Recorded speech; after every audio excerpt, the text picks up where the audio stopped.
Video में हमने parts of the constitution देखा था। तो आइए इस वीडियो में हम schedules of the constitution of India देखते हैं। तो बहुत लोग पूछते हैं कि जैसे शेड्यूल्स बनाने की जरूरत ही क्या पड़ी, उसे मेन कॉन्स्टिट्यूशन में पार्ट में ही इंक्लूड कर दिया जाता। तो जैसा कि आपको पता होगा कि इंडियन कॉन्स्टिट्यूशन वर्ल्ड का सबसे लार्जेस्ट कॉन्स्टिट्यूशन है। इतने ही पार्ट्स बनाने में मोर देन 1 लाख वर्ड्स का यूज किया गया। तो ज्यादा कॉम्प्लिकेट न हो तो इसके लिए अलग से कुछ शेड्यूल्स बना गए, जो कि कॉन्स्टिट्यूशन में ऐड करना कंपलसरी था, लेकिन वो कुछ ज्यादा बड़े बड़े थे तो इसलिए उसमें ऐड नहीं किया गया कि उससे चीजें और कॉम्प्लेक्स हो जाएंगी। तो इसलिए शेड्यूल्स बना गया। तो अब हम लोग अलग से शेड्यूल्स बनाने का इम्पोर्टेंस समझ गए हैं। तो आइए देखते हैं जिस तरह कॉन्स्टिट्यूशन के पार्ट्स में हमने एक दूसरे से कोरिलेट करते हुए सारे पार्ट्स को याद करने की कोशिश की। क्या है उसी तरह हम लोग टोटल 12 शेड्यूल है, इसको भी उसी तरह कोरिलेट करके याद करने की कोशिश करेंगे। और लास्ट में मैं आप लोग को एक इसे याद करने का एक ट्रिक्स भी बताऊंगा, जो कि पहले हम लोग इसे 12 कॉन्स्टिट्यूशन को टोटल जो 12 शेड्यूल है कॉन्स्टिट्यूशन के, उसे हम लोग पहले एक बार ब्रीफली समझ लेते हैं, उसके बाद इसको याद करने का ट्रिक्स भी जान लेंगे। चलिए आइए आते हैं शेड्यूल्स ऑफ। तो जैसा कि आप पार्ट्स में भी सबसे पहले आप देखे होंगे कि टेरिटरीज है, तो पार्ट्स में भी सबसे पहले टेरिटरीज है, फिर आर्टिकल्स में भी है, तो उसी तरह शेड्यूल्स में भी सबसे पहले टेरिटरीज है। मतलब टेरिटरीज में सारे स्टेट्स और जितने भी उसके जुरिडिक्शन है उसके नेम हमें कहाँ मिलेगा, तो शेड्यूल 1 में। शेड्यूल 1 में हमें क्या मिलेगा, स्टेट्स के नाम, सारे स्टेट जितने भी इंडिया के हैं टोटल 20 जो स्टेट्स और यूनियन टेरिटरी है, इसमें स्टेट्स और यूटीज के मतलब इंडिया की जितनी भी टेरिटरी है सबके नाम इसमें मिलेंगे। सेकेंड शेड्यूल हमारा आता है, इसमें इमोल्यूमेंट्स, अलाउंस और प्रिविलेजेस, सर्टेन पोजीशन जैसे president, speaker, deputy speaker, chairman, Rajya Sabha के चेयरमैन, डिप्टी चेयरमैन, इस तरह कुछ पोजीशन के allowance, privileges, speaker legislative assembly के, इस तरह आप देख लीजिएगा कि इसमें किन किन पोस्ट का मेंशन किया गया है, उनके प्रिविलेज से कवरिंग, उनके अलाउंसेस से रिलेटेड, इमोल्यूमेंट से रिलेटेड। तो ये हो गया सेकेंड शेड्यूल। थर्ड शेड्यूल में क्या है, एफर्मेशन और ओथ, सर्टेन पोजीशन जैसे union council of minister, union council of minister of state, तो उनके ओथ हमें थर्ड शेड्यूल में दिए हुए। तो आप लोग कमेंट करके मुझे बताएंगे कि एफर्मेशन और ओथ में क्या डिफरेंस होता है, ठीक है। तो आइए उसके बाद देखते हैं फोर्थ शेड्यूल। फोर्थ शेड्यूल में क्या है, राज्यसभा में सीट का एलोकेशन, डिफरेंट स्टेट में राज्यसभा के कितने सीट है, जैसे दिल्ली में राज्यसभा के कितने सीट है, यूपी में कितने हैं, बिहार में कितने हैं, तो ठीक है। तो ये सीट एलोकेशन किस स्टेट को राज्यसभा में कितने सीट एलोकेट किए गए वो हमारे फोर्थ शेड्यूल में मेंशन है। तो उसके बाद फिफ्थ शेड्यूल में आते हैं कुछ शेड्यूल एरिया है, जैसा कि पार्ट्स ऑफ द कॉन्स्टिट्यूशन में भी आपने देखा था कि किस तरह ट्राइबल्स पॉपुलेशन के लिए कुछ स्पेशल प्रोविजन किए गए थे, उसी तरह फिफ्थ शेड्यूल में भी इनके लिए स्पेशल प्रोविजन किए गए। उसी तरह सिक्स शेड्यूल में अदर एरिया है, जिसमें कि असम, त्रिपुरा, मेघालय और मिजोरम आते हैं।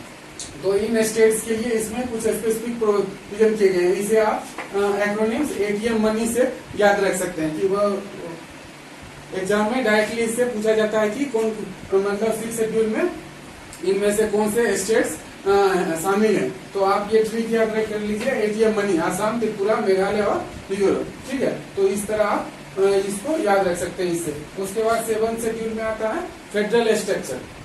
तो मतलब इसमें division of the power. Federal structure क्या होता है, सेंट्रल स्टेट का जो फेडरेशन होता है, तो उसी फेडरल डिवीजन ऑफ पावर। आपको पता होगा कि हमारे कॉन्स्टिट्यूशन में सेंट्रल और स्टेट्स के बीच अपना अपना बटा हुआ है। तो उसको 3 लिस्ट कॉन्स्टिट्यूशन में मेंशन है। पहला है यूनियन लिस्ट, फिर है कंकरेंट लिस्ट और स्टेट लिस्ट। यूनियन लिस्ट में इसमें सोल पावर है, रूल या लॉ, इसमें जो भी सब्जेक्ट्स हैं उसका पार्लियामेंट ऑफ इंडिया के पास पावर है इस यूनियन लिस्ट से रिलेटेड किसी भी सब्जेक्ट पर लॉ या कोई भी एक्ट बनाने के लिए। उसी तरह कंकरेंट लिस्ट में सेंटर और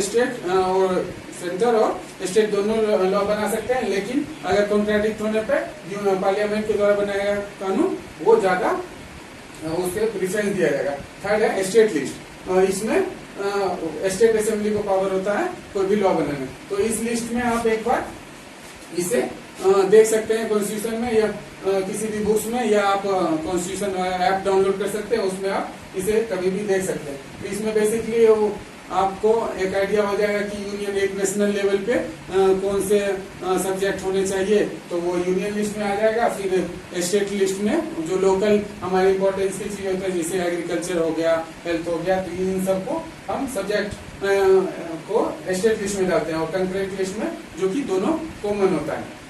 ठीक है, तो यूनियन लिस्ट में अभी प्रेजेंटली 100 सब्जेक्ट्स हैं, कंकरेंट में 52, उसी तरह स्टेट लिस्ट में 61। तो उसके बाद 7 शेड्यूल हो गया। आइए देखते हैं 8 शेड्यूल। 8 शेड्यूल में ऑफिशियल लैंग्वेज। तो अभी टोटल इंडिया में ऑफिशियल लैंग्वेज कॉन्स्टिट्यूशन के अकॉर्डिंग 22 है। ओरिजिनल कॉन्स्टिट्यूशन में 14 था, लेकिन अभी 92nd अमेंडमेंट किया गया 2003 में।